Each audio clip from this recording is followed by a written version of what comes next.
மக்களுக்கான இன்றைய வாக்குத்தத்தம். நீதியினால் ஸ்திரப்பட்டிருப்பாய், கொடுமைக்கு தூரமாவாய், பயமில்லாதிருப்பாய், திகிலுக்கு தூரமாவாய், அது உன்னை அணுகுவதில்லை.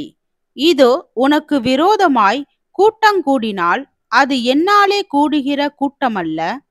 எவர்கள் உனக்கு விரோதமாய் கூடுகிறார்களோ அவர்கள் உன் பட்சத்தில் வருவார்கள். இதோ கரி நெருப்பை ஊதி தன் கிரியைக்கான ஆயுதத்தை உண்டு பண்ணுகிற கொல்லனையும் நான் சிருஷ்டித்தேன். கெடுத்து நிக்கிரகமாக்குகிறவனையும் நான் சிருஷ்டித்தேன். உனக்கு விரோதமாய் உருவாக்கப்படும் எந்த ஆயுதமும் வாய்க்காதே போம்.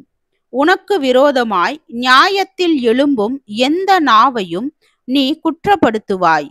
இது கர்த்தருடைய ஊழியக்காரரின் சுதந்திரமும் என்னால் உண்டான அவர்களுடைய நீதியுமாயிருக்கிறதென்று கர்த்தர் சொல்லுகிறார்.